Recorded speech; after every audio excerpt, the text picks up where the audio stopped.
नमस्कार प्रिय दर्शकों, एक बार फिर आपका स्वागत है हमारे YouTube चैनल सत्य वचन पर।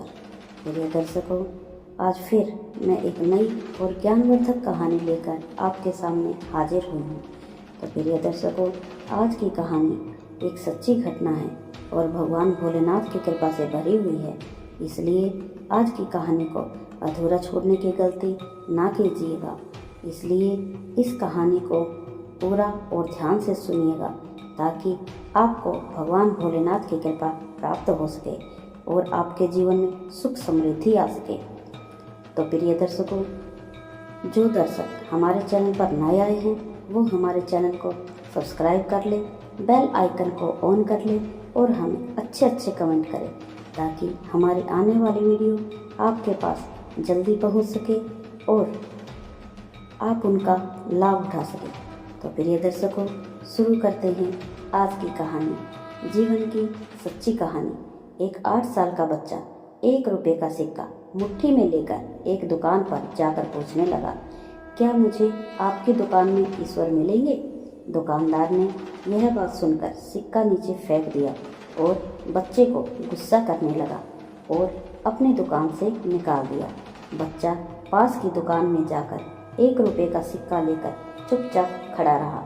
तो दूसरे दुकानदार ने पूछा, ओ लड़के, 1 रुपये में तुम क्या चाहते हो? लड़के ने कहा, मुझे ईश्वर चाहिए, क्या आपकी दुकान में है? दूसरे दुकानदार ने भी उसे भगा दिया, लेकिन उस अबोध बालक ने हार नहीं मानी। एक दुकान से दूसरी दुकान, दूसरी से तीसरी, ऐसा करते करते कुल 40 दुकानों के चक्कर काटने के बाद एक बूढ़े दुकानदार के पास पहुंचा। उस बूढ़े दुकानदार ने पूछा, बेटा क्या चाहिए तुम्हें? तो लड़के ने कहा, मुझे ईश्वर चाहिए। बूढ़े दुकानदार ने कहा, तुम ईश्वर को क्यों खरीदना चाहते हो? क्या करोगे ईश्वर को लेकर? पहली बार एक दुकानदार के मुंह से यह प्रश्न सुनकर बच्चे के चेहरे पर आशा की किरणें लहराई। लगता है इसी दुकान पर ही मिलेंगे ईश्वर। बच्चे ने बड़े उत्साह से उत्तर दिया, इस दुनिया में मेरा माँ के अलावा और कोई नहीं है। मेरी माँ दिन भर काम करके मेरे लिए खाना लाती है। मेरी माँ अब अस्पताल में है, वह बहुत बीमार है। अगर मेरी माँ मर गई तो मुझे कौन खिलाएगा? डॉक्टर ने कहा है कि अब सिर्फ ईश्वर ही तुम्हारी माँ को बचा सकते हैं।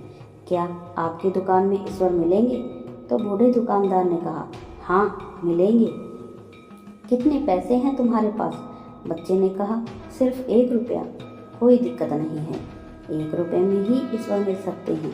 दुकानदार ने बच्चे के हाथ से 1 रुपया लेकर उसने पाया कि 1 रुपये में 1 गिलास पानी के अलावा बेचने के लिए और कुछ भी नहीं है। इसलिए उस बच्चे को फिल्टर से 1 गिलास पानी भरकर दे दिया और कहा, यह पानी पिलाने से तुम्हारी माँ ठीक हो जाएगी। अगले दिन कुछ मेडिकल स्पेशलिस्ट उस अस्पताल में आए।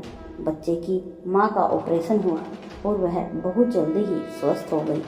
डिस्चार्ज के कागज पर अस्पताल का बिल देखकर उस महिला के होश उड़ गए। डॉक्टर ने उन्हें आश्वासन देकर कहा, टेंशन की कोई बात नहीं, एक वृद्ध सज्जन ने आपके सारे बिल चुका दिए हैं, साथ में एक चिट्ठी भी दी है। महिला चिट्ठी खोलकर पढ़ने लगी। उसमें लिखा था, मुझे धन्यवाद देने की कोई आवश्यकता नहीं है, आपको तो स्वयं ईश्वर ने बचाया है, मैं तो सिर्फ एक जरिया हूँ। यदि आप धन्यवाद देना चाहती हैं तो अपने अबोध बच्चे को दीजिए जो सिर्फ 1 रुपया लेकर ना समझो की तरह ईश्वर को ढूंढने निकल पड़ा। उसके मन में यह दृढ़ विश्वास था कि एकमात्र ईश्वर ही आपको बचा सकते हैं। विश्वास इसी को ही कहते हैं। ईश्वर को ढूंढने के लिए करोड़ों रुपये दान देने की जरूरत नहीं होती। यदि मन में अटूट विश्वास हो तो वे 1 रुपये में भी मिल सकते हैं। भगवान सिर्फ सच्ची श्रद्धा और विश्वास के भूखे हैं, कोई पैसों और झूठे दिखावे के नहीं। सच्ची श्रद्धा और विश्वास से उन्हें याद करें तो वे हर पल आपके साथ हैं। तो ये थी दर्शकों आज की कहानी। आज की कहानी आपको कैसी लगी कमेंट में लाइक करके ज़रूर बताइएगा। हमें आपके कमेंट का इंतज़ार रहता है।